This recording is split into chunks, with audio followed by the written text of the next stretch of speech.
Good evening, ladies and gentlemen. My name is Asad Lalji. Welcome to the next session of Avid Online.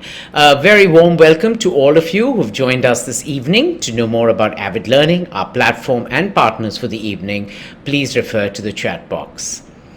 Around the world, there has been a shifting trend towards a slow and sustainable lifestyle. Across industries, people have been exhibiting increasing levels of commitment to becoming more mindful of the environment. And with our mantra of learning never stops, we aim to address this environmental consciousness. Avid Learning launched its much acclaimed series, Sustainability Now, in June of 2020. Our program has aimed to bring to you thematized discussions to help all of us become custodians of a greener tomorrow. With over 50 change makers and speakers and 40 plus programs, we provided a platform for leading voices from the creative community to share their thoughts, knowledge, and experience.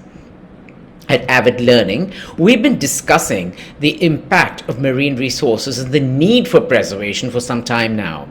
In 2021, we dived deep into the ocean to present Coral Woman, a children's education book aimed to spread awareness about safeguarding coral reefs to our future young leaders. Our young custodians got a chance to immerse themselves into the majestic coral reefs and reflect on the dangers they are in and also the dangers faced by the coastal communities. Upholding the spirit of Earth Day 2022, I welcome you to this evening's session. SDA Bocconi Asia Center and Avid Learning present Sustainability Now, Anchoring the Blue Economy, which will look at the need for sustainable practices in ocean economy and the challenges of implementation around the globe. Allow me to introduce the evening speakers. Researcher, Department of Management, University of Bocconi, teaches sustainability at SDA Bocconi School of Management, Stefano Poguzzi. Managing Director, Science and Conservation at Geneva, Maldives, Dr. Bart Knowles. PhD researcher at Queen Mary's University, London, former campaign leader, Sea Shepherd Global, Siddharth Chakrabarti. Conservationist and founder, Terra Conscious, Pooja Mitra.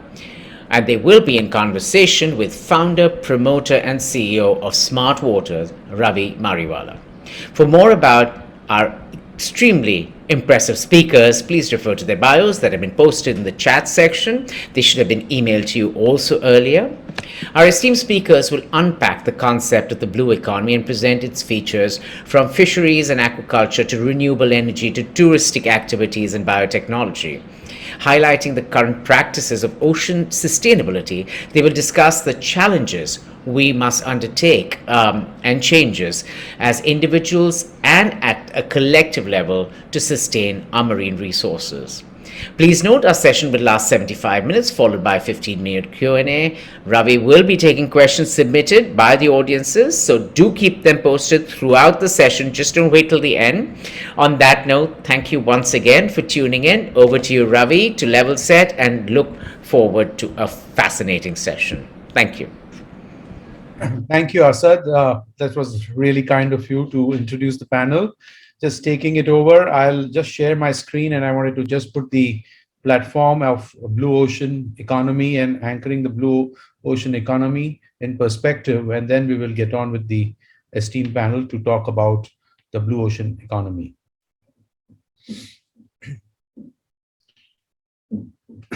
So when I think of oceans, what conjures in my mind is a lovely quote by none other than Herman Melville in his classic book, Moby Dick.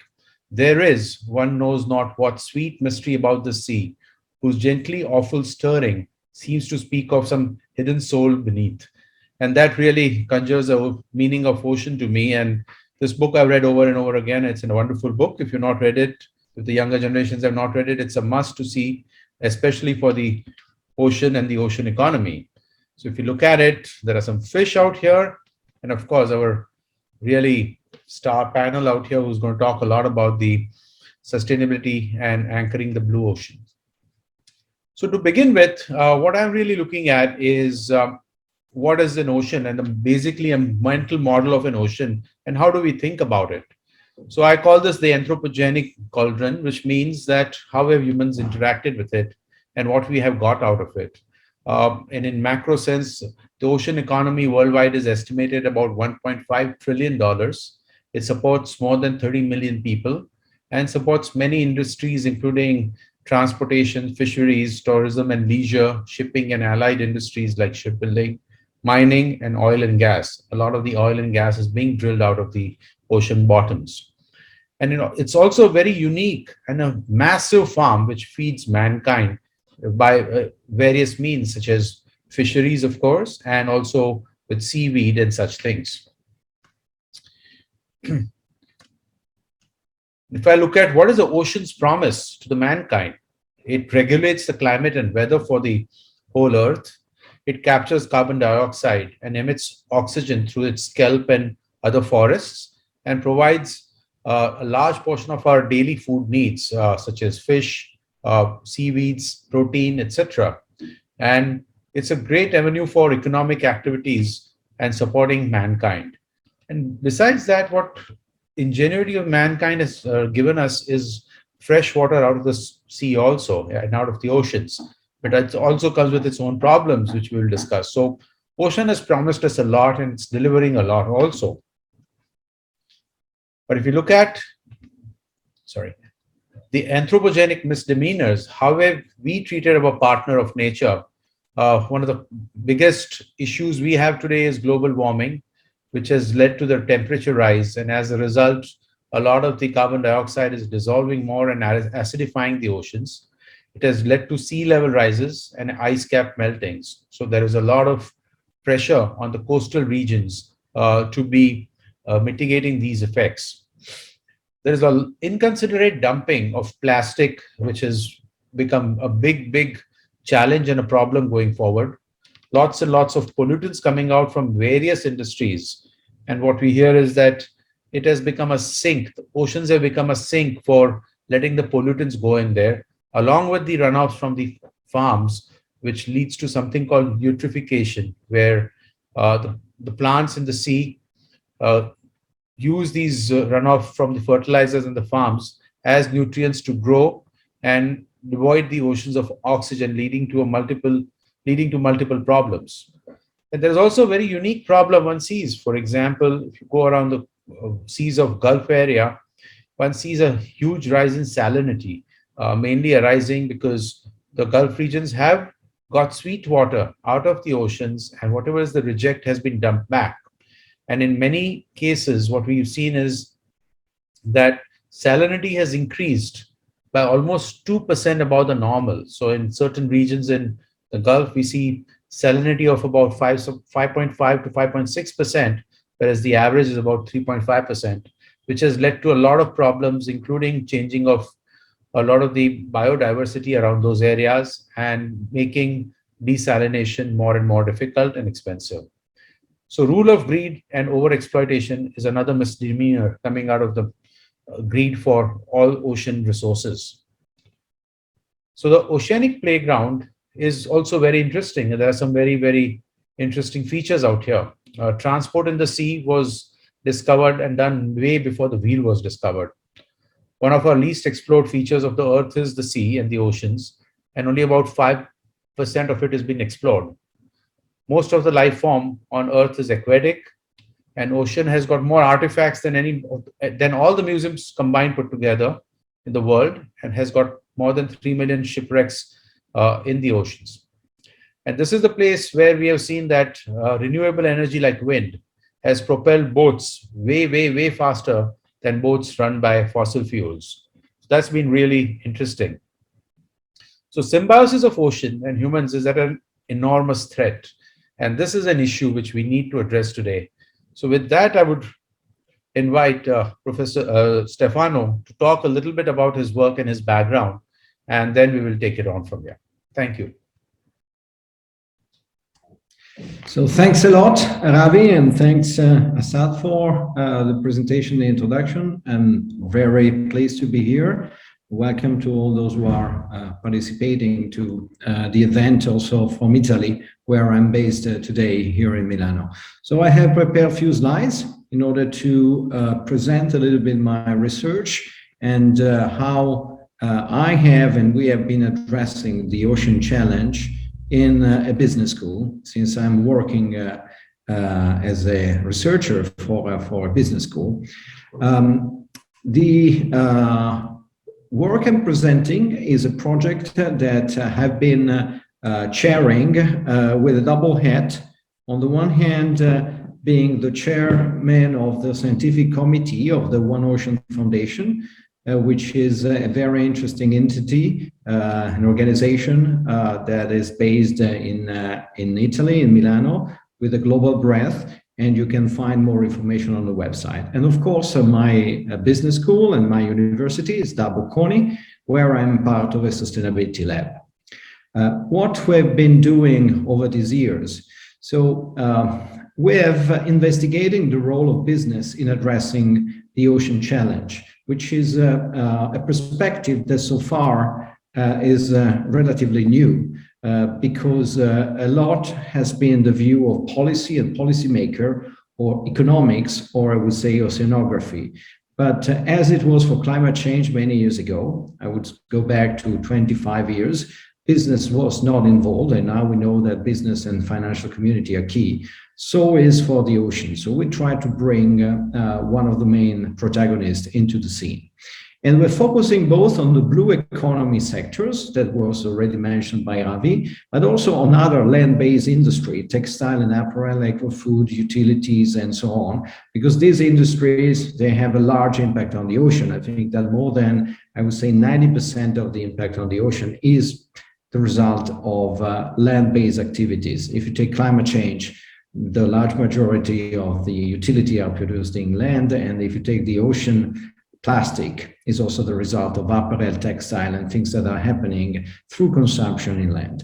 We've been working over the years from 2019 to today with the main chapters. You see here the report available online, and I will just provide a snapshot of a couple of that, and in case we will have time later for an additional conversation. So the first document is the report we had in 2020, where we started. The title is Business for Ocean Sustainability, Global Perspective.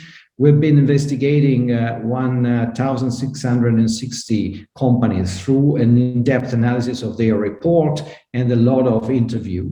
And we also started from the perspective of science. In this graph, you see the result of an analysis we conducted with over 60 oceanographists and marine ecologists around the world, where through a questionnaire, we analyzed, on the one hand, the industries, and on the other hand, what we call the good environmental status. There are 11 key indicators for the status of the environment. And when you see the red spot, it has been considered highly critical from the perspective of scientists. Starting with this scientific perspective, we move into analyzing what the companies are doing. And this is a snapshot of the result of the business analysis, where from their declaration, report, and available information on their website, only 7% of the company out of the sample of 1,664 are mentioning the SDGs 14, one of the least, I would say, addressed in terms of challenge by companies. So the result is that between science and business, there is a kind of mismatch. And we elaborated all the information connected, and we have this diagram, which is a 2x2 matrix, where we have awareness and activation. And we clusterize our companies according to a methodology I'm not going to explain into 4 groups.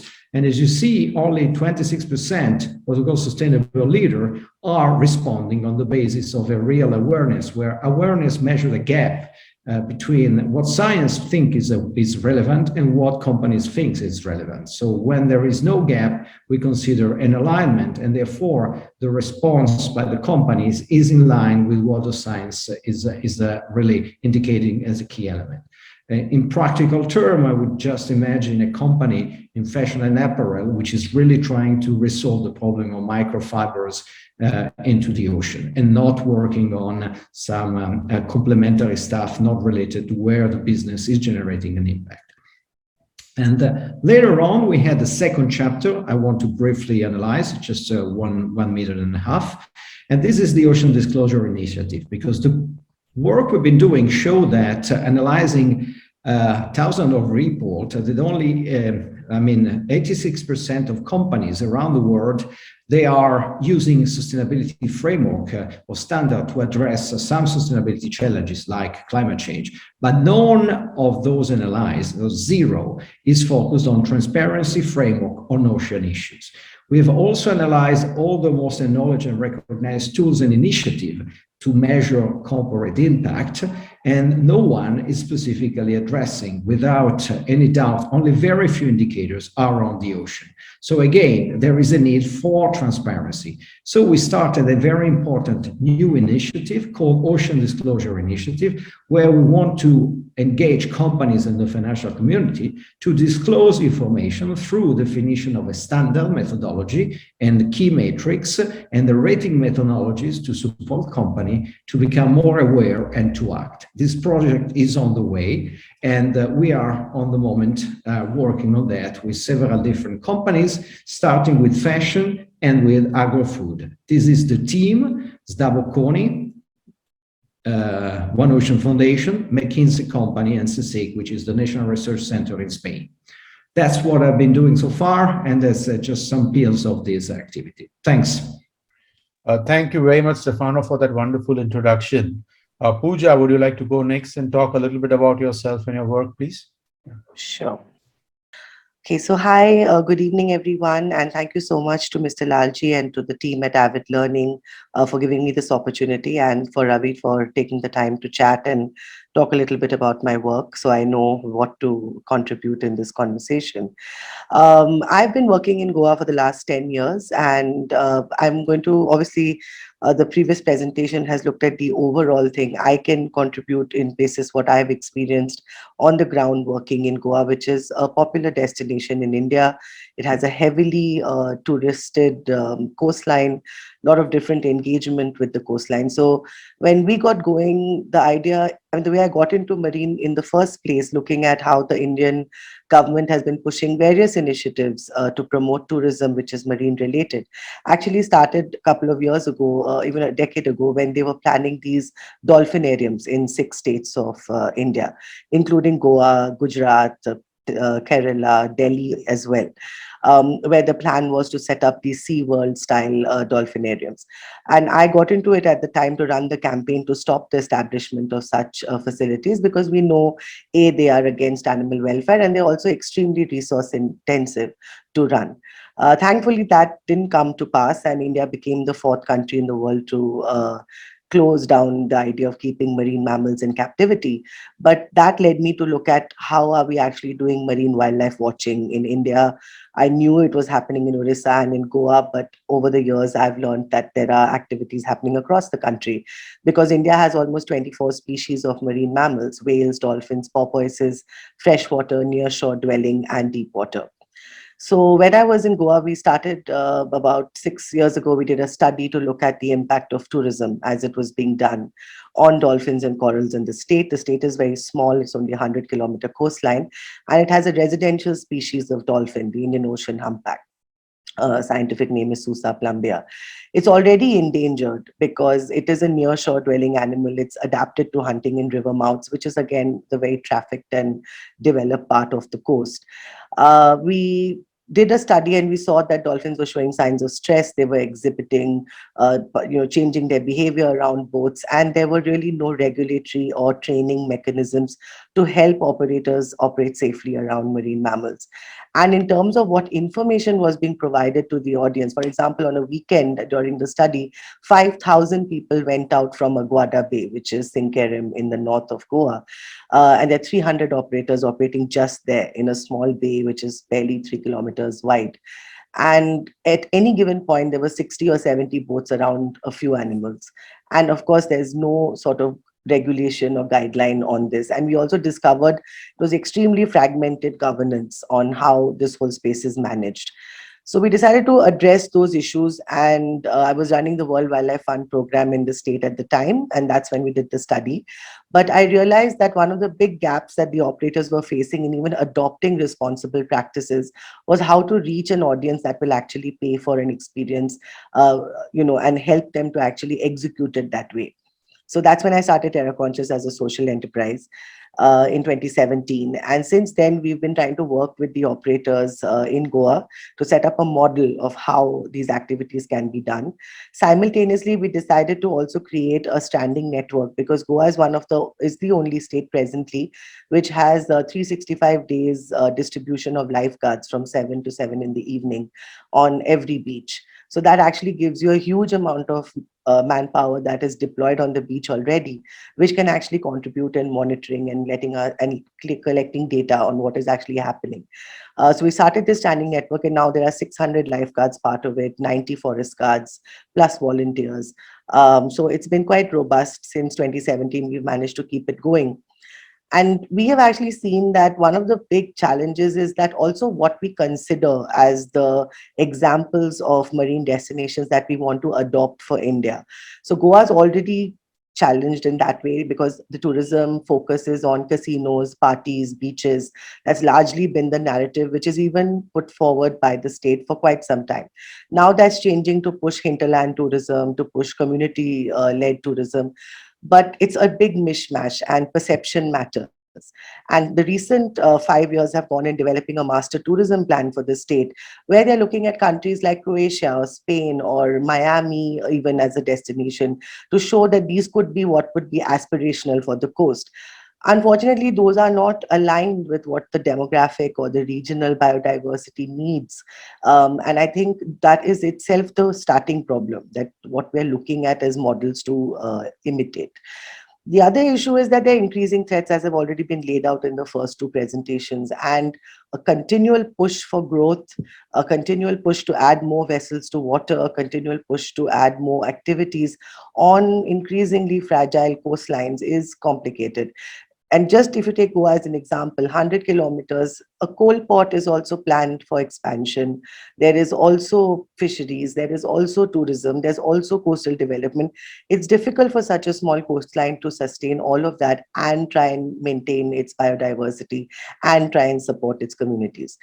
We also found that in the policy making process, for example, when a public hearing was held to discuss the master tourism plan, it was advertised in English and held in one facility.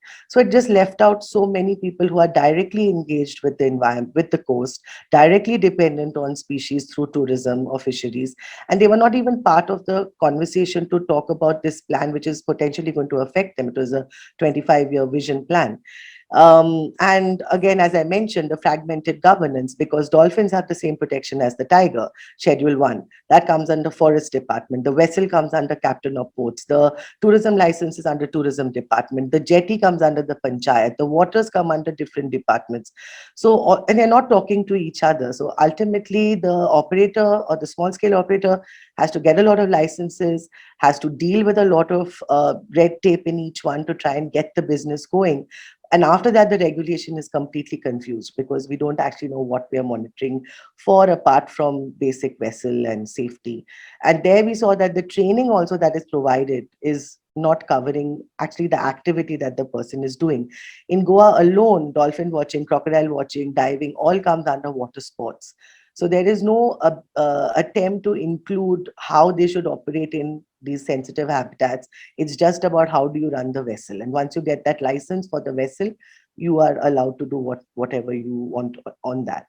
So that is something we've been trying to tackle. And we were hoping that the data that the standing network generates provides evidence for why we need responsible tourism or why we need better training and capacity building. So this is just a spatial representation made by an organization in Goa called Technology for Wildlife. In the last 4 years, the fifth year data is not yet added because it's still being collected till June. But you can see the distribution of standing incidents, and it's already 478 last year in June. From then to now, we have crossed 500. And this is 3-4 species of sea turtles. It's about 3 species of marine mammals, and they're coming up live, they're coming up dead, they're coming up injured, and they're coming up across the coast, almost averaging an animal a kilometer. in the state. And that's worrying because we found fishing net in their stomach. There's been injuries. There's been empty stomachs also, starvation, young calves, and also disease infection that we're seeing, which could be related to the pollutants, but not enough. Goa has just started to plan a marine range. It didn't even have one till now. So there are no sort of state-driven initiatives at the moment to monitor this or understand why this is happening and what we can do to mitigate it. So what we have tried to do through Terra Conscious's efforts, and many in the state are trying similar actions, is to create a process or a model where we can actually support the local operator to transform the way they're doing their business and engage with, as you mentioned, an increasingly aware global community, both Indian and international, that visits Goa, which is beginning to look for different kind of experiences, which are perhaps a little more conscious about what they're doing when they travel and where they're spending their money. And that's why we designed a couple of experiences in partnership with the existing operators, because we didn't want to add more pressure to an already overpressured system. And the idea was that how can we bring up their earning potential first so that they feel secure, and then we can talk about what role we can play in protecting the biodiversity. So when we got into conversation, we discovered that only in India is dolphin watching of an endangered animal with the skill and the cost of taking people out in a boat sold less than $5. And in Goa, you see all players. You have very expensive yachts and boats out there, and people spending lots of money to be out on the water, and people going out for 200, 300 rupees. But the expenses, the regulation, the way the system engages with different layers of operators is a function of class and caste and look, how the communities are perceived. So all those challenges, social challenges, are as intrinsically linked with the environmental challenges.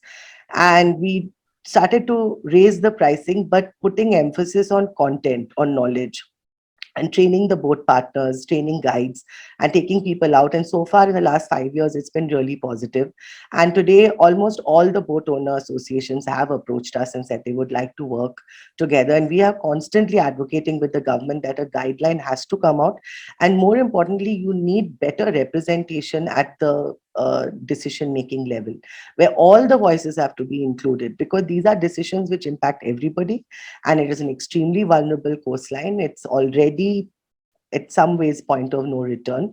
So we are really looking at a very grave and urgent issue. And when you see the Niti Aayog's Blue Economy document saying, there is a line in it which says they want to push whale and dolphin watching, they want to have more diving, you have states committing and saying they want to create marine tourism plans, and there's already so much on the water which is not being accounted for. Half are registered, half are not. The guidelines, some of them are dated in terms of what kind of boats can do what kind of activity. So all of that needs to be addressed. Otherwise, we're just looking at trying to create some sort of exponential growth on something that's already dying. And that's not going to work if we don't really listen to the people who have the rights and who have got the indigenous knowledge, who have been there for generations. And if they are not part of that conversation, then I don't see how we can actually make it sustainable. So that's really been our attempt to try and create a spotlight on this issue and use it as a lens to talk about the larger challenges. Thanks a lot for this really informative introduction. Siddharth, would you like to go next and talk about your work? Yeah, sure. While I just share my screen. So hi, everyone. Happy to be here. I'm Siddharth. I'm currently speaking from London. Don't let the books at the back confuse you. I'm using my supervisor's room, which is why it looks like there's a lot of books.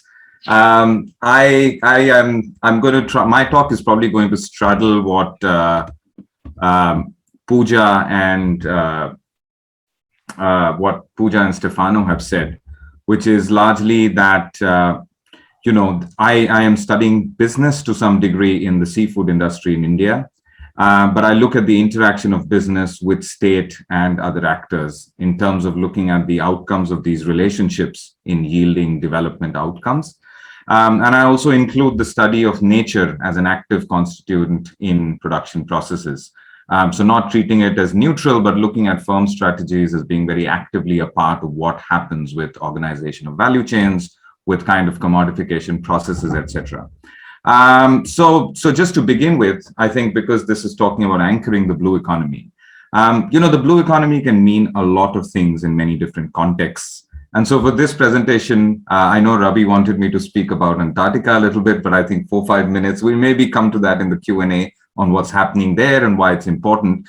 But I'm just going to try and stick to the idea of the blue economy in India and look at it from the perspective of fishers.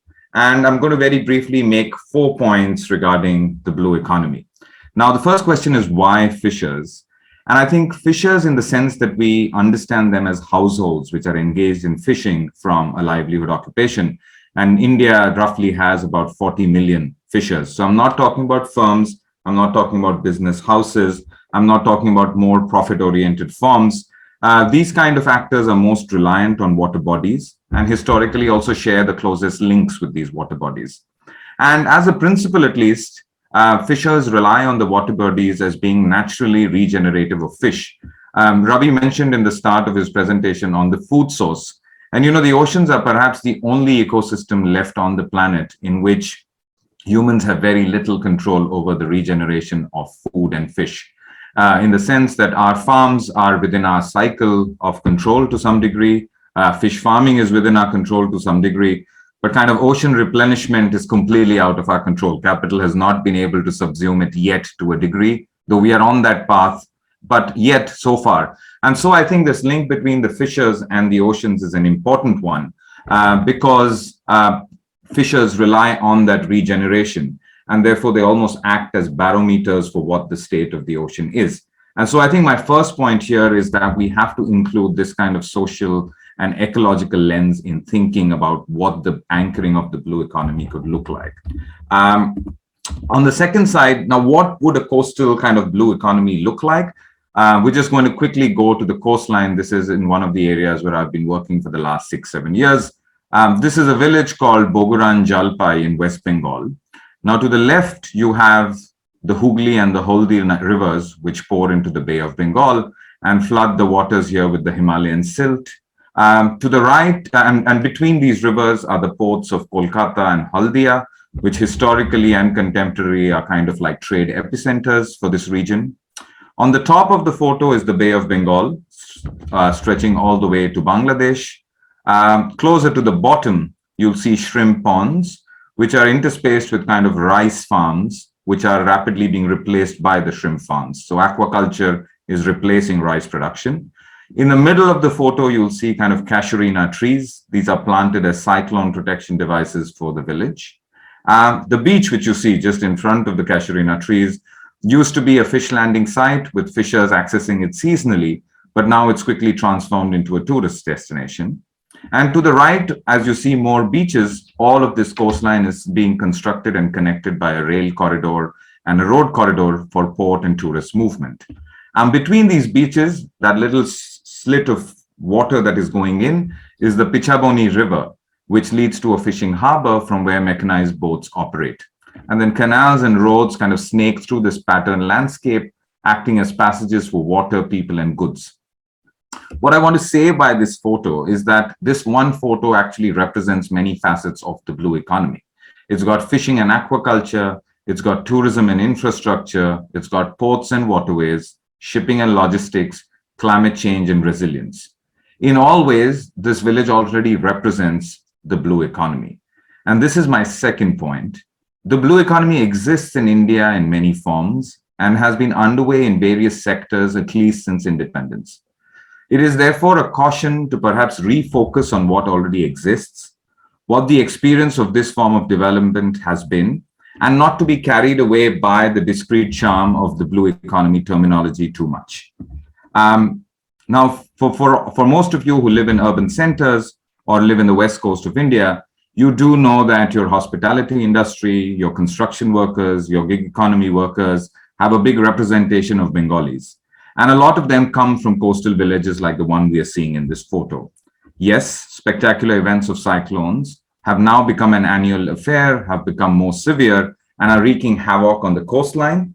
And that such are the climate impacts that this very village is looking at a timeline of the next 10 years before it might not even exist.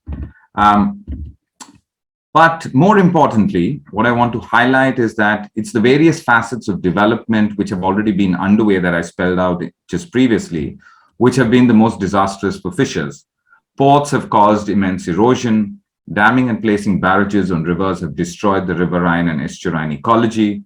Shipping and vessel movement crisscross over fishing ground. Mechanized forms of fishing have decimated fish stocks. Shrimp farms have degraded the near coastal ecology. Tourists regularly have altercations with fishers. They beat them up. The coast has been transformed to a site of intoxication and merriment. And finally, as all these labels show, the coast is already a competitive space with lots of differences and different kinds of competitions. And so the third point that I want to make is that the coast is a space that is shaped by power relations, from caste and gender to land and assets, and between and within sectors and different actors. And fishers, much like landless farm workers and tribal people, are without land or rights over water bodies. The blue economy, which is intended to be in the spaces that are all vital to them, does have an impact on them tremendously. And so finally, what would an anchoring of the blue economy look like? Well, I think if we are to understand on what's happening on the coastline and how we can resolve these conflicts, it's important that we first, given the ecological and climate crisis, begin by accepting that we have a problem of ecological decline. And this is an outcome of policies which are within our control, not as forces which act external to us. Yes, there are historical imbalances from colonization, wars, other forms of forces like the climate crisis, but we have to reimagine what we can do locally, nationally, with the policies that we have to be able to reimagine the coastlines. So I'll come back to these in the discussion if there's interest, but I think one of the ways to anchor the blue economy is through representation, consultation, and regulation. Without people, without engaging with what has happened to them so far, and without setting in place social and environmental safeguards, there will be no anchoring of the blue economy. And so my last point is that the current disregard for the social ecology is not merely by accident. It's almost been built into the development design that we've had so far. And so understanding the state capital nexus on one hand, the competition between different actors on the other hand, and looking at the outcomes that this has for non-firm actors and nature would be an important part of studying how we implement this blue economy that works for everyone, but more so works for everyone while keeping in mind the principle that the socio-ecology of the coastline and other water bodies must remain forefront in any blue economy that we envision. So I'll stop there. Thank you. Thank you very much, Siddharth, for this wonderful model, what you created out here. I think it was very enlightening. Bart, would you like to take up some time and talk about yourself and your work, please? Sure. Let me start off by greeting you all from the beautiful Maldives, where I'm currently based at a resort called Soneva Fushi. I think for those of you who are not familiar with the Maldives, it's about 1,200 islands, of which about 300 of these islands are currently inhabited either by local communities or by the hospitality sectors. We've got 26 atolls, which are basically rings of these beautiful islands. And this country, by the 1970s, so if we just go back 50 years in time, this was one of the poorest nations on the planet. It was hardly developed. There was very little going on in terms of industrial development. And so it was a really poor nation. 50 years down the line, if we're speaking today, then we're looking at a country that is no longer a developing nation. It is a developed country, just like Thailand. So it has seen an enormous economic development over the last 30, 40 years, primarily in the tourism sector. And that has resulted in currently close to 2 million visitors per year arriving in this country, primarily for holiday reasons. So the tourism sector is one of the main drivers of the economy at the moment and will certainly be like that in the future. And obviously, even though that is a great thing for the local economy, what that does bring is certain frictions in terms of sustainable development, in terms of things like waste management, in terms of things like the biodiversity protection of these islands. Because as we speak, we are looking at an average of 1 resort per month opening as we speak. So there's about 170 resorts, hotels at present in the Maldives. And this is now being, added on by about approximately one new resort per month. So all of these visitors, obviously, they will have a footprint when they're here. And the average amount of waste that is being produced by a tourist visiting the Maldives at present is around 6 kg per day, compared to about 2 to 3 kg for a local person in the Maldives. So we're dealing with a massive issue related to pollution, to waste, and that needs to be managed. And that hasn't been managed properly at all for a long time. Most of the waste that is being accumulated on local islands and on resort islands eventually ends up on an island near Male, near our capital island, which is called Tilafushi. And that's basically the waste island where all the waste is going and where it's being primarily burned. And there's an urgent need for us to start addressing this problem. And so waste is a big one. And then the other one that is a very big one is all the problems associated with climate change. It has already been alluded to by the other speakers, but acidification of the ocean and rising seawater temperatures is causing major issues with our coral reefs around the country. And we have been suffering tremendously from major bleaching events, the first ones which were there in the early 1980s, but then in the 1998 and then in 2014 through 2017, there were major bleaching events where we lost a lot of coral from the Maldives. And that is, of course, seriously worrying, not just because reefs are such an important ecosystem for marine life, but it's also a main driver for tourism. The people that come to the Maldives, they come to either snorkel or do scuba diving and enjoy the underwater world, which is fueled by the presence of coral reef ecosystems. If we lose those, then eventually, just as has been seen in the Great Barrier Reef in Australia, you're going to lose a major chunk of your tourism and therefore a major chunk of the economy. So it's critically important that we start safeguarding the future of our coral reefs.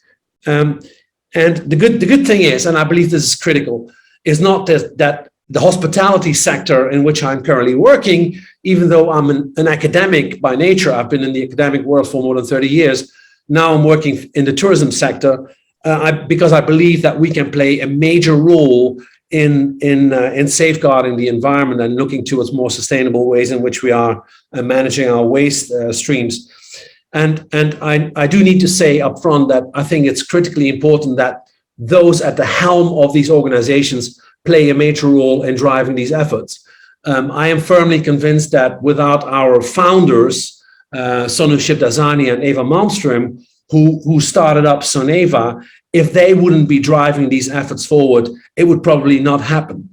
And therefore, we are in a position now, with all our guests passing through our resorts, to educate them about what's happening in the natural world around us. And in doing so, we try and inspire them about what's there. And in order to do that, we get them to start to help supporting the regeneration of our reefs. And if I just share a few slides with you, just to show you how important the interaction between all of this is that you may not think that there's a relationship between mosquitoes and corals that are down there on our reefs. Well, there certainly is. And there is also a very strong relationship between our waste, our plastics and the trash that we have on land and what that is doing with our marine environment. So if we are doing fogging, and I'm sure that most of you are familiar with what fogging entails, is basically big clouds of pesticides that we spray in the environment. If that pesticide is carried by the wind into our lagoons, these synthetic pyrethroids, which are the preferred pesticides that we spray these days, they are extremely, extremely toxic to marine life.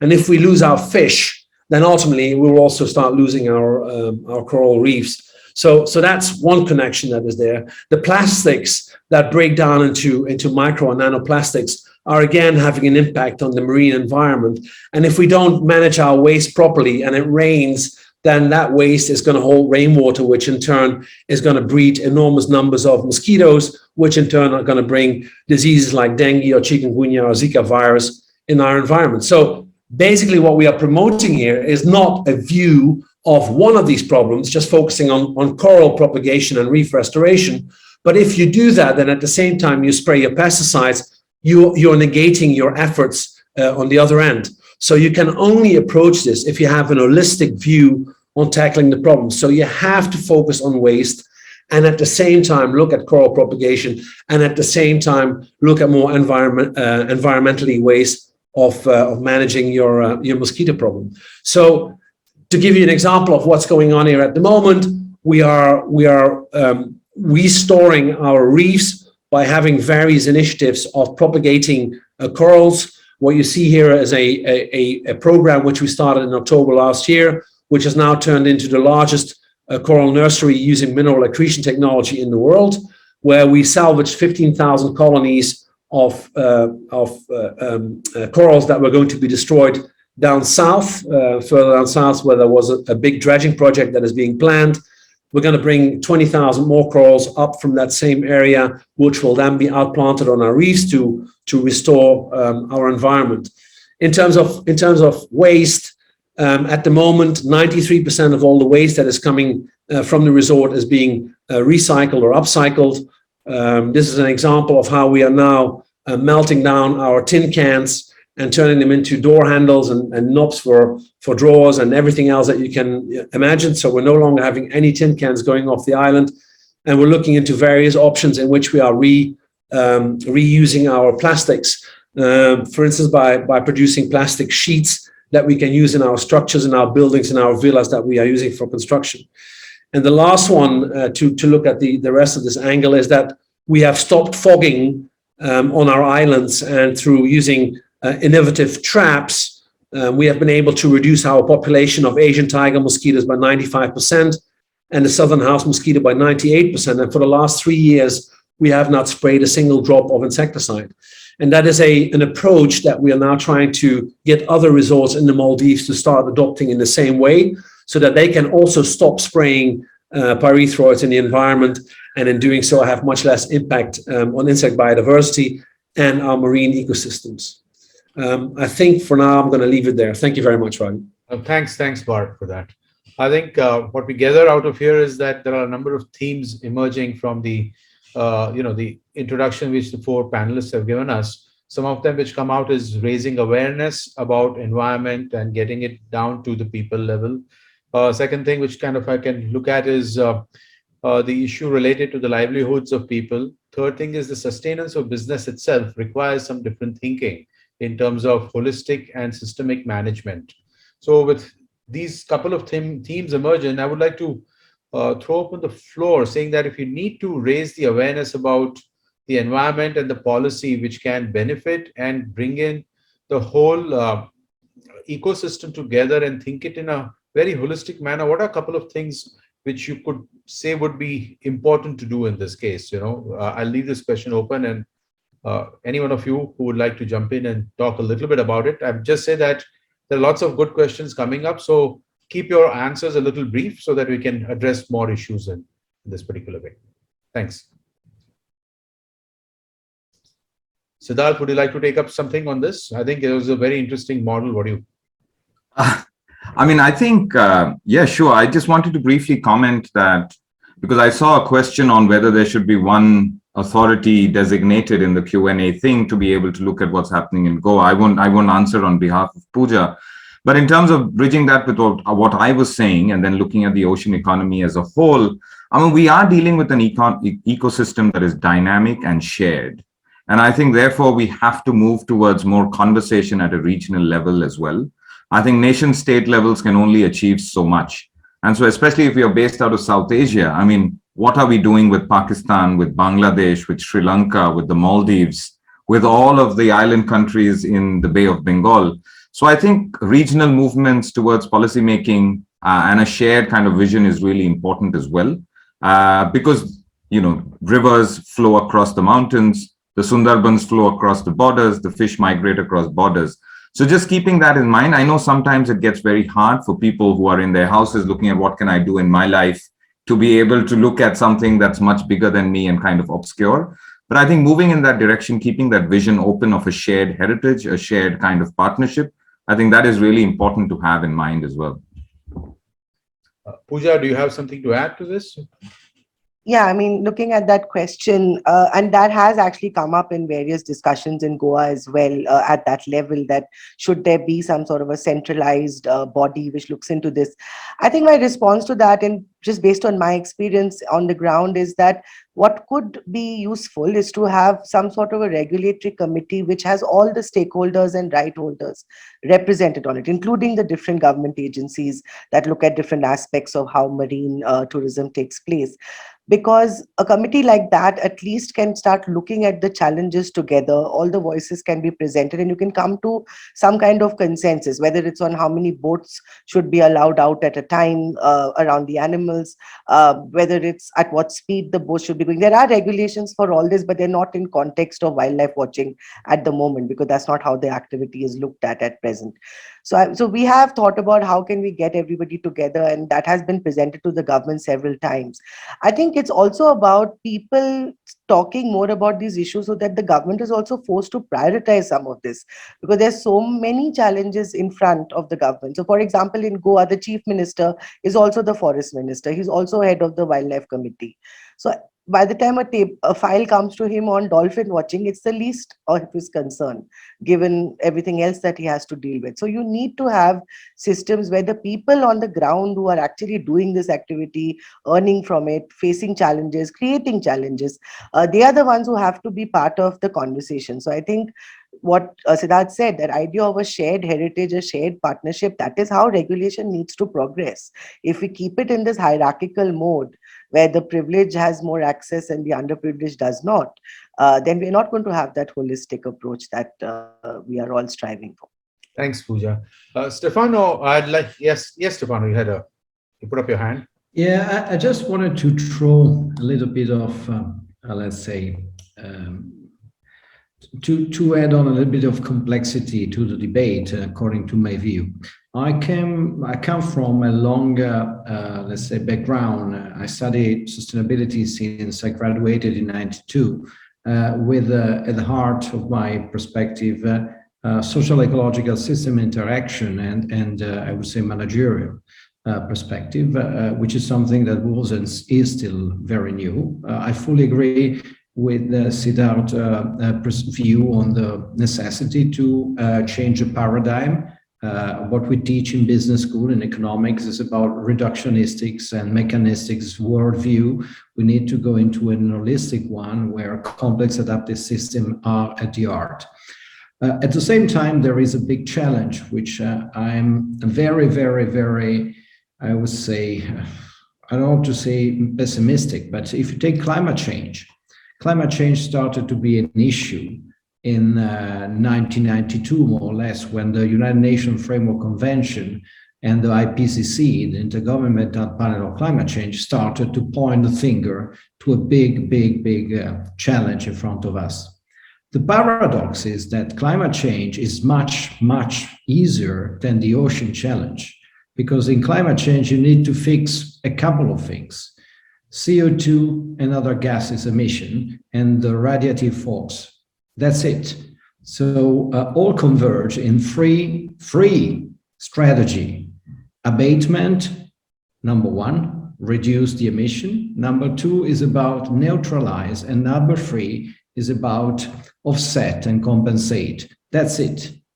If I take the ocean, we have at least in Europe 11 key indicators, which are the good environmental status of the ocean, ranging from acidity to the temperature to the noise you have. I'm not an oceanographist, but then you go into biodiversity and into multiple dimensions. So the challenge is extremely big. And the second story is that the simple challenge of climate is that you all converge into these gases, but then it's extremely focused on few industries that make the big disaster: oil, gas, and fossil fuel, basically, and a little bit of agriculture, but again, because of the use of fertilizers. So it's more or less very concentrated. When we look at the ocean, every sector, industries, has a contribution, but pointed to waste and tourism. Then you have fishing. Then you have the plastic and apparel industry is totally a different story, because this is about fast fashion. It is about cotton cultivation and eutrophication of the river. It is about the acidification of the ocean, which is the result of use of fossil fuel and large transport sector. And so it is so tangled that I see a huge difference comparing to the other story, where the idea of having one regulation, which is not working with climate, because we have not been able to curb after 30 years of debate, makes the story for the ocean even more complicated. So I think that the regulation are key, of course, but you need to raise awareness, and you need to have new managers that are trained, as Siddhartha said, with a different framework. So I feel a lot of responsibility being in a business school, but we need to teach managers to think in a different way. That's my key message for everybody, because we need to design products in a different way, consumption in a different way, in all the industries. And that's a little bit of a provocative message for everybody here. Thanks. Bart, you wanted to add something to this, yeah? Yes, I actually like very much what you said, Stefano. I think the issue that we are battling with here on the ground on a day-to-day basis is, how do I translate that complex message that you just gave us? How do I translate that in day-to-day tangible things that I can do within our resort or with local communities on islands around us, so that we see progress? And this is a difficult issue. Now, the way we have been trying to tackle it is by saying, let's innovate on the scale of our island, this one small little island that I'm on, okay? And then once we've figured out something to do things better, like with aluminum or with plastics or our drinking water, where we're no longer using plastic bottles, we're desalinating our own water, we have our own water plant, all of these things, how can we make it work on our small little island? Once that has been accomplished, and there's a lot of things that go wrong, but there's things that go well. And the things that go well, what do we do with those? And so we have set up, besides the resort, there's an NGO called Soneva Namuna. And Namuna in the local Divé language means exemplary. Okay, that's the word Namuna. So once we figured out something that works in our little island, in our resort, we take it to local islands and we see if it can function in the same way within a local community. Now, if it works within a local community, we start to expand at atoll level. We try and get a larger impact by moving to atoll level. And if that works, then eventually we use our contacts within the government to see if we can drive policy change at a national level. And I think water has been a great example, where the government is now understanding that because of all the pollution that is there, that we have to start phasing out single-use plastics. And there is now a full program that the government is implementing, so that even by the end of next year, the 1 liter drinking water bottles, the plastic ones, are going to be phased out. Now, if you want to bring them in, you can, but there will be a heavy taxation on those bottles. So we basically get a year and a half to start finding replacements for the way we do things, and then we move forward. And that model, the model from small island to atoll level to national level, that is a model that we're trying to sort of, to build on to drive further change forward. Thanks. Siddharth, you had something to add to that? Yeah. I saw 3 quick questions on marine reserves, marine management, and policies. So I just wanted to make a quick line. I think Stefano's made a really important point about managers and changing that culture of how you manage businesses in itself. But I also feel like we very often, in terms of awareness, I think it's important to also remember where the history of regulations have come from. And a quick kind of example from India is that, through colonization, unlike the Newfoundland coast or the Caribbean coast, fishing in India did not happen much under the colonial kind of East India Company. And so the fisheries and the coast were largely not part of those global commodity flows until the 1950s. Once that started, every single regulation has come out of protest, struggle, and resistance from groups on the ground. The state in itself did not act to implement regulations unless there was struggle that forced it to act. And so I think when we talk about awareness raising, it's really important that we also say that there are people who've struggled for regulations, that struggle has lost out to some degree because of the situation of the world that we are in. And how do we strengthen those struggles back so that we can put that pressure? The state is not just an institution that is without people, minds, and politics. I think it responds to what they are asked of and what it is inside and outside.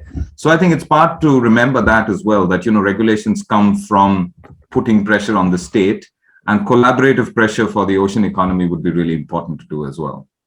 Thanks, Siddharth, for that. Just moving forward and taking the discussion to a little further, to another dimension and stretching this particular dimension. What are some of the good practices on ocean conservation and resilience and blue economy which are being done in the world today? What are your experiences there? Could you share some of those in a short couple of sentences?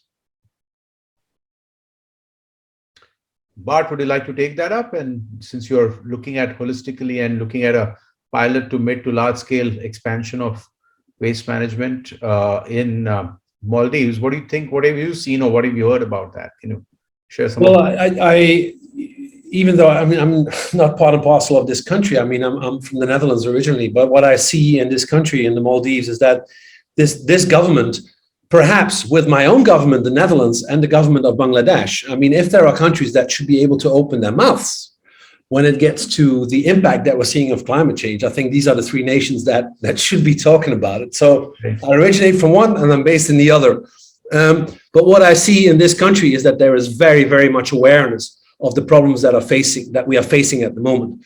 And these problems are related to the loss of our reefs. That's one, it's a big one. Fishing wise, we are doing very well in this country. There's no trawling going on. There's only line fishing, even though that can be pretty intense at some times. But that's pretty much under control. And I think the government is doing very well in terms of the way they are trying to manage waste streams. There's a lot of initiatives now being employed in the atolls, in the different atolls, to promote waste segregation. I think that's one big step forward. There's another one in terms of stopping the open burning of waste and removing the waste from the islands. There's also a massive amount of legacy waste that has been lying around for decades, of which nobody knew what to do with that waste. And I think we need to move towards very practical solutions where we get much more collaboration between the different atolls, so that the boats that can get rid of all that legacy waste, that they go to all of these different islands, go to all of these different atolls, work with island councils, work with atoll councils to make this work. Islands on their own do not have the capability of addressing these critical issues. So it's only when it's being done in a collective manner, in a holistic manner, not just by addressing the different problems, but in a holistic manner, also having governments nationally working together with local governments, working together with local islands. That is the only way in which we can make this work. I'm thoroughly convinced of that. So beyond that, I believe that there is a very important role for us as a hospitality sector to drive these efforts forward. There is an enormous amount of money that is coming through this sector into this country. And I believe that we should be very creative in siphoning off significant amounts of money to make all of these efforts work. I believe that there is a lot of fuel, monetary fuel, that is coming into this nation that we can tap into in order to preserve our environment better and create ocean stewardship. And that relates to what Pooja is talking about. Ocean stewardship is, I believe, a critical element so that local communities start to care for the environment in the same way as we do. I think that is the basis for everything that we will be doing in the future. Yeah. I'd like to add to that, if I may. Yeah, sure, please. Yeah, at least my experience in India so far, whatever interaction, and because of the nature of the work we do, we meet people coming from all segments to the state. In my experience, the problem hasn't been local communities not caring or not knowing. The problem is actually from the urban privileged community, which is unaware, although well-traveled, and is still looking at spaces in terms of what they are getting from it rather than what they're giving to it. And I think that value change has to happen also within all of us, those who have the means to speak up, those who will be heard more simply because of the access that we have. All of us today on this panel are from a privileged space that we can speak. I think it's very important to make sure that even these spaces become more inclusive in terms of who's actually here and who's sharing that perspective. And the other thing is that the people who are coming in and spending money, what do they want to spend money on? So I've actually seen people have no problem spending 500 to 1,000 rupees on a croissant or a coffee, but they have a huge problem spending that on an experience which is not coming to them in a big fancy yacht, but coming on a local community boat. But we believe that the community operator deserves the same remuneration because he's providing you the same skill and expertise. So I think that's where, if that shift starts, it's unfortunately also the way policy is led in our country right now, that when the privileged speak, the policy makers move faster. So I think it needs all of that. I think community resistance and struggle, as Siddharth mentioned, has to be constantly amplified and strengthened by people who have access and who have representation. Otherwise, if we just sit there and say this is a fisher problem, or it's a operator problem, it's a training problem, it's this problem, it's not going to work. So a lot of us need to get off our sort of what can I do, and actually start to do and spend our money correctly and use our voice much more. Thanks, Pooja. I have a question for both Stefano and Siddharth along these lines. Siddharth, you showed a lovely model of inter and codependence of the blue economy on the shores of West Bengal. That's a very interesting model because it mimics nature in a lot of ways. Do you think this is scalable, and in in a business parlance, do you see that this can be scaled up and come to the same efficiency and productivity across the board? That is my question. And leading on to that, Stefano, would like to know is that how do companies learn from each other in this kind of a thing, and how do they interact with such inter and codependence or best practices to build a more sustainable future with the oceans? So, Ravi, I was going to respond to the earlier question, but I think it's linked to this question. Let's move away from West Bengal and go deep in the middle of the Pacific, right? Like, there's an industrial fleet from South Korea and Taiwan and China that is fishing for tuna, which are about 300 meters below the surface. And they're setting long lines. They're about 100 kilometers long every day. And over 6 months, they're doing their fishing trip and getting these fish back. Somehow we kind of have forgotten that those operators are also under the imperatives of nature. That if there happens to be a particular temperature difference at that depth, the tuna will migrate to that depth. And so it is a lottery system in a way. And the operators are continuously grappling with that ecological cycle of how they are going to catch fish. The problem there is that because it's so competitive and so industrial, that those costs get passed on to workers. Therefore, the huge human rights abuses that we see at sea, or in very disastrous environmental outcomes, which is lots of seabirds, billfish, etc., sharks being caught. What happens differently with the fishers is that they are also tied into a similar cycle, but because they've been more longer linked to that ecology, there's a slightly longer time span in looking ahead on what that ecological cycle means to them. And they've not been subsumed into the same competitive dynamics to that degree. Not to say that they're completely devoid of market forces, etc., or maybe not as much as the industrial boat. And so I think the blue economy, one of the fundamental principles is that it has to look at that sink of what are nature's challenges, where there are opportunities, and what businesses have been doing. It's not something that we need to relearn. There is things that we have to change, as Stefano has been saying. But there's also a continuously underlying principle that goes along with a lot of these businesses that have been doing it. So I think it has to be scaled up, because in that scaling up is the holistic view, the difference in values, the training of new managers, the different things that we've been saying that come into play accordingly. Because if you have, let's say, a tide cycle that changes every 14 days, you have to have a business model that cannot generate the same rents or profits 365 days of the year. It's going to have a tidal cycle to it. So therefore, our banking system, our idea of productivity, our idea of everyday food, all of that changes if we are to go into the sink of what we can work with. And I think that's where a lot of change has to come. And if that principle comes into what we are thinking about, I think it's really going to be a road towards sustainability, because that's also going back to seeing where we've come from with the cycles of nature, as opposed to completely being devoid of it. Thanks, Siddharth. That was quite enlightening. Stefano, do you have anything to say about best practices and how we could learn from each other and move forward in that? Yeah, I think this is a very interesting and important question. I wrote a book with a colleague, by the way, marine ecologist, Rafael Sarda, so at Azade, and this is about resilience and about how to shift from the traditional managerial approach based on productivity efficiency to integrate that with resilience and adaptability or adaptation. In this analysis, we have identified a model where managerial perspective need to move also from trying to reduce the impact to try to focus on the effect of the actions. So that's the difference between the amount of gigatons of CO2 to the variation of temperature. That's the difference between using pesticides and fixing the issue of the eutrophication of a river or the ocean. So this goes hand in hand with, going to your point, the necessity to have innovation. Because I think that where now we need to have partnership, and like Bart was saying, partnership need to go through the triple, let's say, dimension of business, NGOs, and institution agencies and government, because they need to work together. This innovation has to be both technological and organizational, and need to scale up from process to product, service to new business model. Because what we really need is that these three forces, so business, NGOs, start to collaborate instead of looking at each other in conflictual way.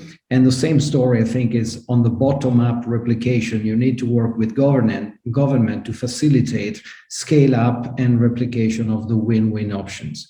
There is anyway a complexity, which is an additional one that, again, I throw on the conversation. It's trade-off. So when we deal with sustainability, we have plenty of trade-off. I give you two examples I used to give to my students.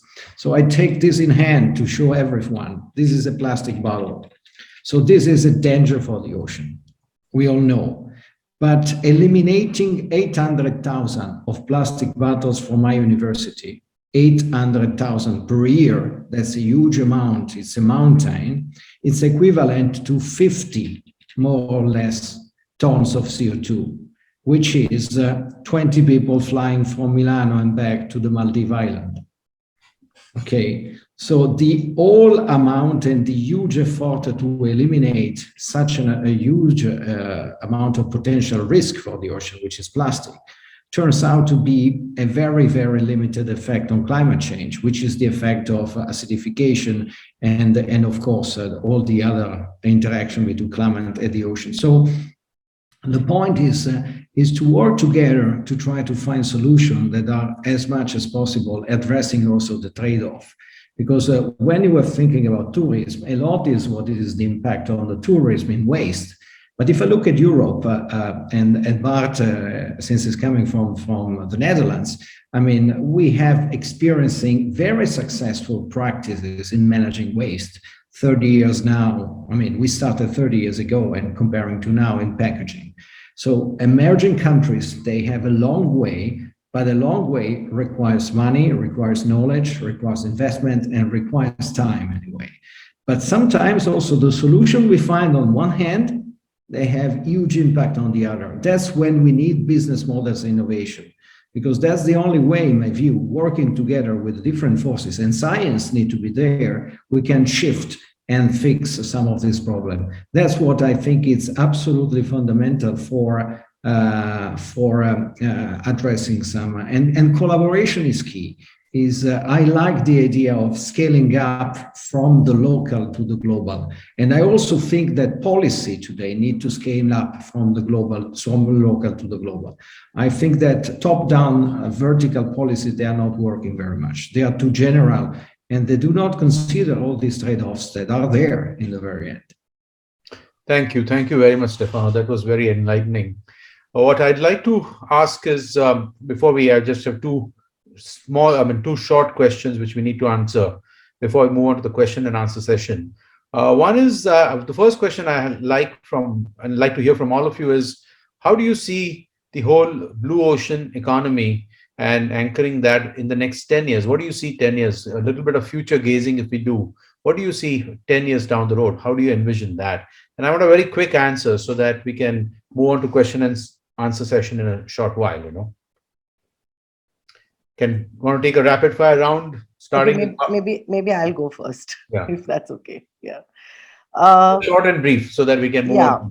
on. I think the way it's, at least whatever I've read of it as of now, in terms of what India is looking at, I think it's just not going to work in the next 10 years.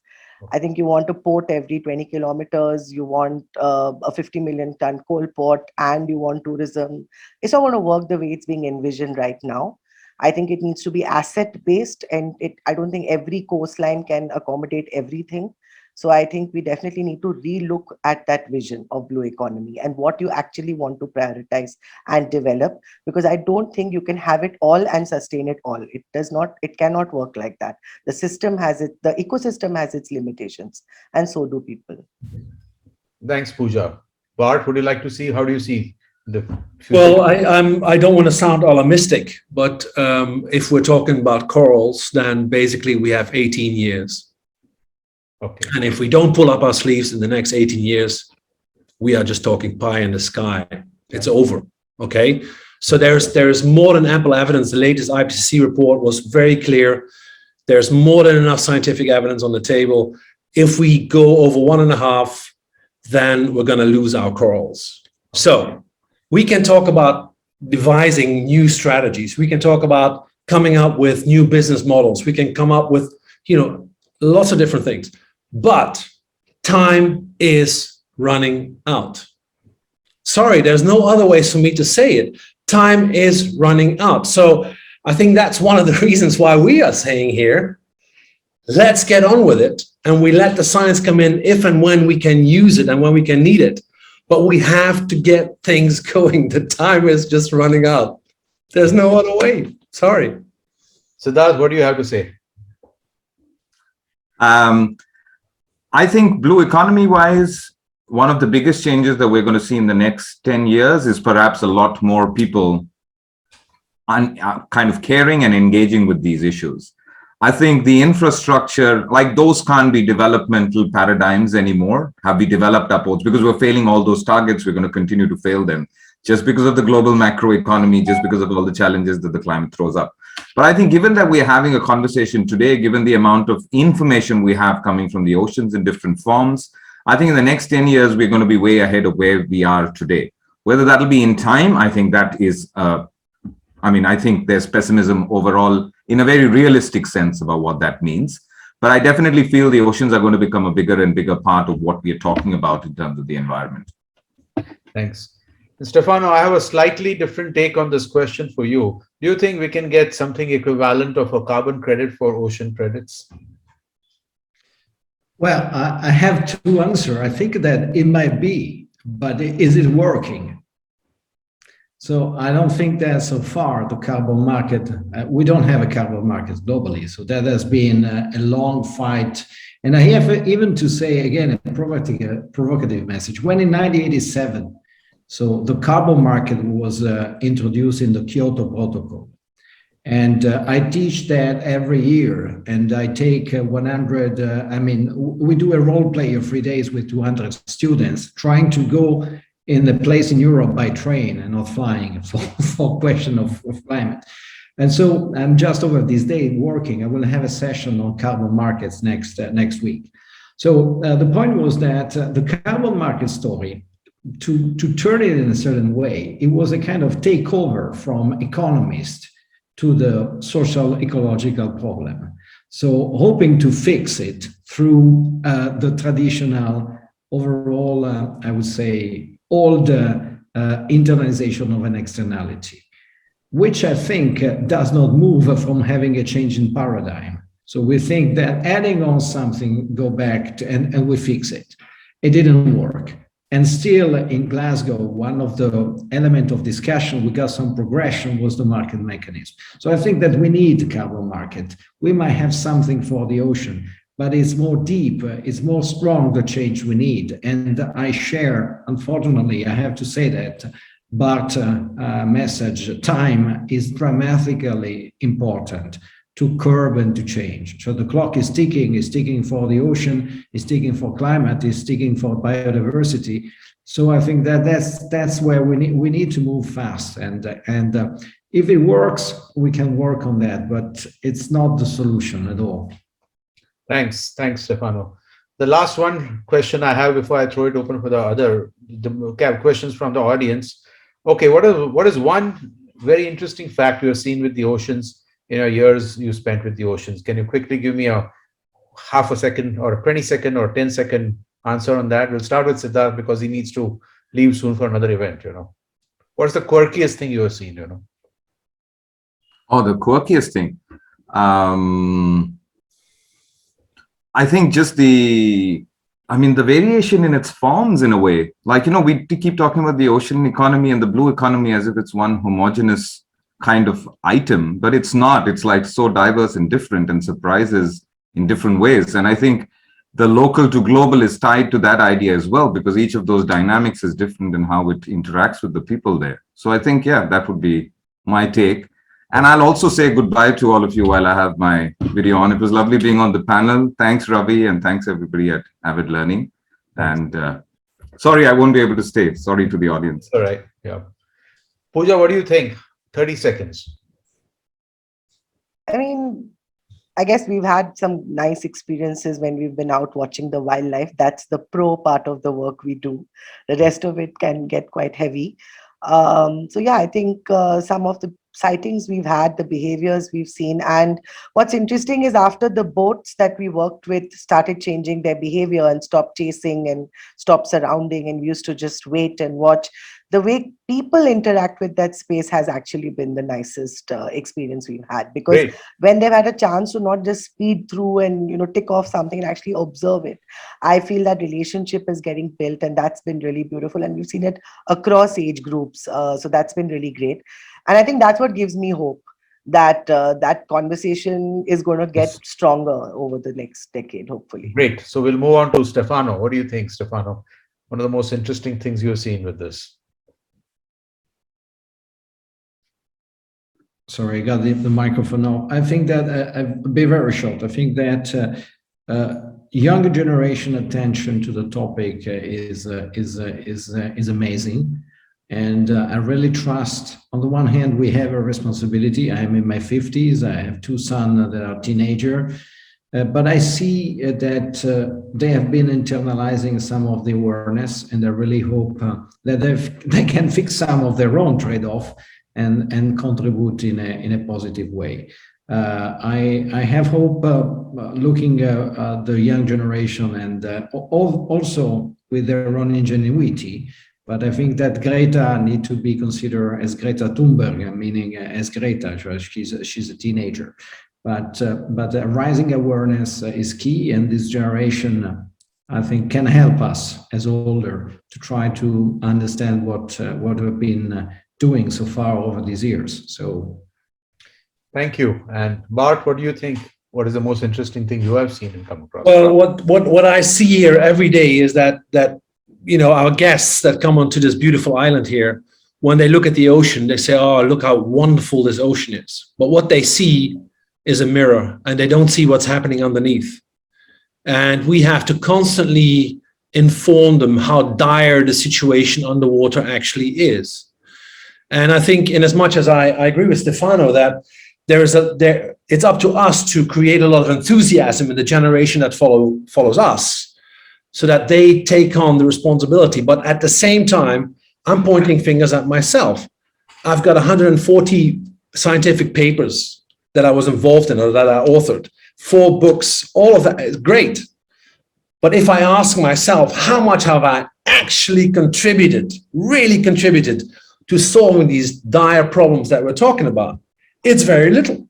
So I think in as much as we have our hopes with the upcoming generation, I think it's also up to our generation to get into action and get things changed. Because otherwise, we're going to have that next generation, if not the one after that, looking at us and saying, "You guys, you still had the opportunity to change things. but you didn't. Why didn't you? And that's going to be a really hard question for us to address. Thanks. Thank you very much, Bart. I think we are throwing the question and answer open to the general audience, and we got about 12, 13 questions. Some of them are repetitive. There's one question coming from Anand, which says, human greed has to be changed to need by reducing consumption and demand and bringing it down to a sustainable levels for every aspect of the ocean. How do we do that? Any ideas on that besides taxation or he says kids may be the most powerful answers. Any ideas on how do we do this? Because this is a behavioral change issue and that's a tough one. Well, if I may, I don't think it's only that. It's not just behavioral change. That is an important component. But if I may just talk about equity on this planet it's not there. I mean, COVID has been the prime example how inequitable our mankind actually is. The fact that there are people that have already had their fourth shot, and there's a lot of people in the planet that haven't even had their first one, that shows how badly we are managing the planet as mankind. And I believe that if equity would be there and we would distribute our resources much better across the globe, that a lot of the problems that are being faced by people that live in impoverished situations and also want to grow their livelihoods and also want to have their kids going to school, etc., if equity would be there, we would solve a lot of these problems without actually having to address a lot of the side problems that we're discussing, like pollution and everything else. Just solving issues related to equity will address a lot of these issues. Right. For sure. Yeah. Then moving on to the next question is, what was the status of the tourists in Goa during the COVID-19? Has it helped? What the economic, the economic, what was the sustainability issue of the economic sustainability in the absence of tourists coming to Goa during COVID-19?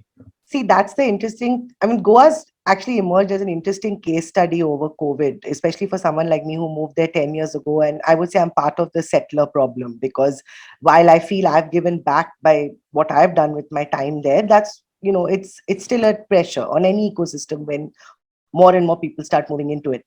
I think what happened in the COVID situation was definitely tourism fell, and that caused a big dip in people's income, those who were dependent on it. But equally number of people moved there and started wanting to do things. So there was, you know, different kind of actors that were also then looking for services, and that led to a whole bunch of other stuff that got developed.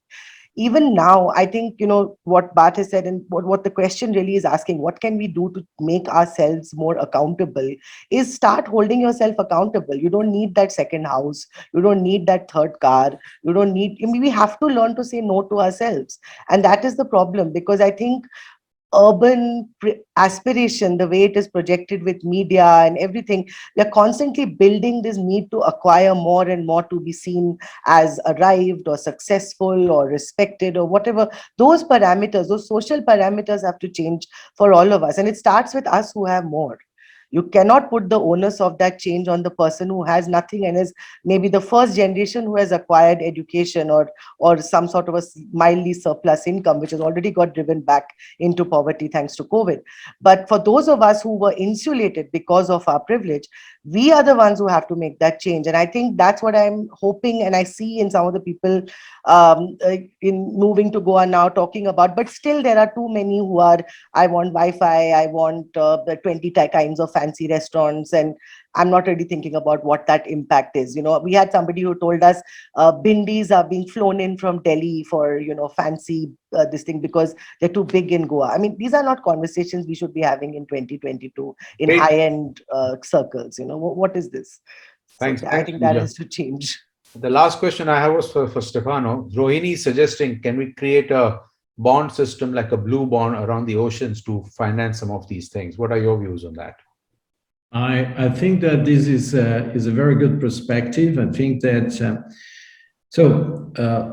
back to the former question, previous one. I think that this is not the solution. It can be part of the solution. I think that, like the market, we need somehow the market inside, and I think that bonds can work in order to valorize ecosystem service, and you can use that for preserving areas and maintain them under carrying capacity. So I don't think just about pristine area, but area where the service, for example, tourism, is regulated within certain limit, and the benefits is paid through the ecosystem services. I think that the financial institution and financial community need to be part of sustainability. We need to have a bond for climate, and this has been extremely important to move money, private money, towards new technologies and I would say the reduction of impact. Climate has an effect on the ocean, and we need also this type of instrument for ocean protection. So I think that ocean-linked bond by companies that are deeply rooted in ocean activity might be a very good way to work on that. We need a thorough system of regulation to avoid regulation. It's not correct. I would say policy framework in order to avoid and guidances to avoid, I would say, greenwashing applied to the ocean, because that's the risk of leaving the market alone. Because it happened, it has been happening in the past, and that would be a side effect. But I think these instruments are very interesting. Thank you very much, Stefano. I think this has been a lovely conversation out here around the anchoring the blue ocean economy. Asad, all over for you. Thank you. Thank you to our speakers for sharing such interesting insights on the blue economy. And especially thank you to Ravi, I mean, for moderating the session so skillfully, and we can all agree we couldn't have had a better anchor for this session, who's so multifaceted, multi-read. Everyone has great conversations with him. So thank you, Ravi. I mean, when I met you, when we were building this panel, I was said, this has been one of my favorite of the 43 discussions we've had under the Sustainability Now series. I just want to thank our partners, SDA Bocconi Asia Center, and all our friend, Mr. Alessandro Giuliani, for facilitating some of the introductions. This topic is very important to all of us, and especially at Avid, and we've been doing a lot of work, not just for the stakeholders who are on the call today, but also for our younger leaders of tomorrow, and to continue the spirit of World Earth Day 2022, along with the CSMBS, which is the Chhatrapati Shivaji Maharaj Vastu Sangrahalaya, Playdate, and other groups. We are actually creating a workshop on the adventures of the South Pole, which will be a screening of a film on Antarctica and an art workshop where kids are going to be making icebergs and understanding the impact and the melting of these icebergs. So it's going to be a very interesting thing. So if you have any kids in the background or parents who have kids, send them across to the CSMBS. We'd love to have them there. We have many more interesting programs at Avid Learning. So just check out our website or stalk us on social media. But until then, stay safe, stay healthy, and remember that learning never stops. Thank you once again. What a stellar panel we've had. I mean, honestly, the quality of the discourse was just special. Thank you and good night.